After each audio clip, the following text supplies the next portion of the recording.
कार्तिक मास महात्म्य कथा अध्याय 8। जिसकी दया से सरस्वती भाव रही उपजाए, कार्तिक महात्म का कमल लिखे 8वां अध्याय। नारद जी बोले, अब मैं कार्तिक व्रत के उद्यापन का वर्णन करता हूँ, जो सब पापों का नाश करने वाला है। व्रत का पालन करने वाला मनुष्य कार्तिक शुक्ला चतुर्दशी को व्रत की पूर्ति और भगवान विष्णु की प्रीति के लिए उद्यापन करे। तुलसी के ऊपर एक सुंदर मंडप बनावे, उसे केले के खंभों से संयुक्त करके नाना प्रकार की धातुओं से उसकी विचित्र शोभा बढ़ावे। मंडप के चारों ओर दीपकों की श्रेणी सुंदर ढंग से सजाकर रखे। उस मंडप में सुंदर वंदन वारों से सुशोभित 4 दरवाजे बनावे और उन्हें फूलों से तथा चंवर से सुसज्जित करे। द्वारों पर पृथक पृथक मिट्टी के द्वारपाल बनाकर उसकी पूजा करे। उनके नाम इस प्रकार हैं: जय विजय, चंड प्रचंड, नंद सुंद, कुमुद और कुमुदाक्ष।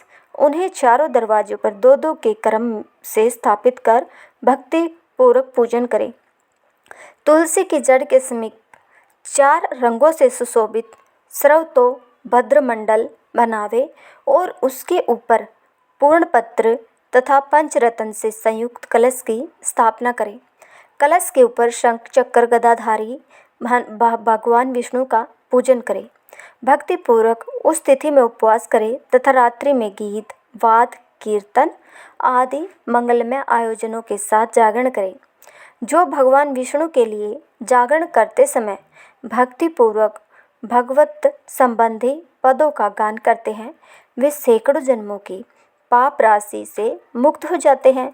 जो मनुष्य भगवान के निमित्त जागरण करके रात्रि भर भगवान का कीर्तन करते हैं, उनको असंख्य गोदान का फल मिलता है। जो मनुष्य भगवान की मूर्ति के सामने नृत्य गान करते हैं, उनके अनेक जन्मों के एकत्रित पाप नष्ट हो जाते हैं।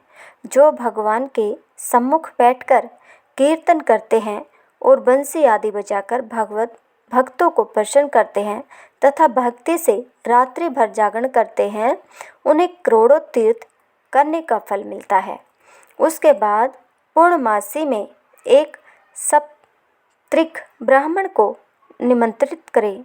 प्रातःकाल स्नान और देव पूजन करके वेदी पर अग्नि की स्थापना करें और भगवान की प्रीति के लिए तिल और खीर की आहुति दे। होम की शेष विधि पूरी करके भक्ति पूर्वक ब्राह्मणों का पूजन करे और उन्हें यथाशक्ति दक्षिणा दे। फिर उनसे इस प्रकार क्षमा प्रार्थना करें, आप सब लोगों की अनुकंपा से मुझ पर भगवान सदैव प्रसन्न रहे। इस व्रत को करने से मेरे 7 जन्मों के किए हुए पाप नष्ट हो जाए और मेरी संतान चिरंजीवी हो। इस पूजा के द्वारा मेरी सभी मनोकामनाएं पूर्ण हो। मेरी मृत्यु के पश्चात मुझे अतिशय दुर्लभ विष्णुलोक की प्राप्ति हो।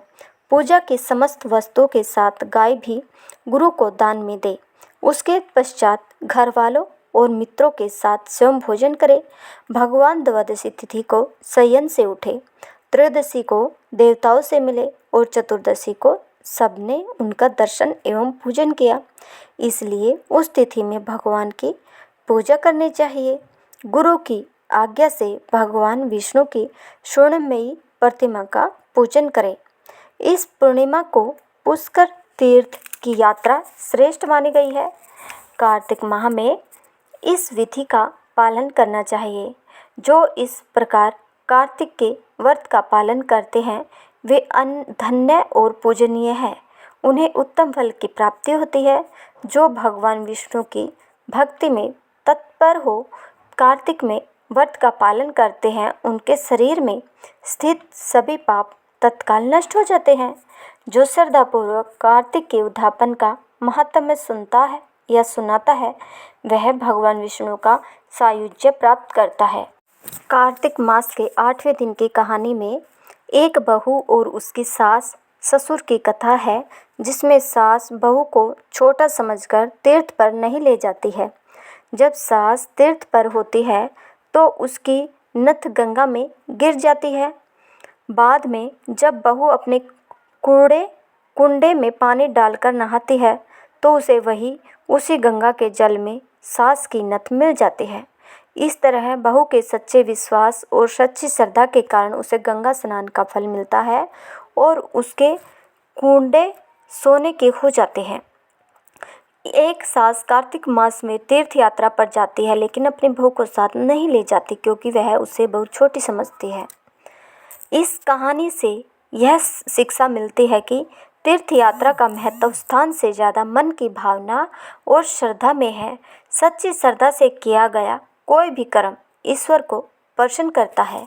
अगर आप लोगों को हमारी ये कथा पसंद आई हो तो हमारे इस चैनल को सब्सक्राइब जरूर कर लें। धन्यवाद।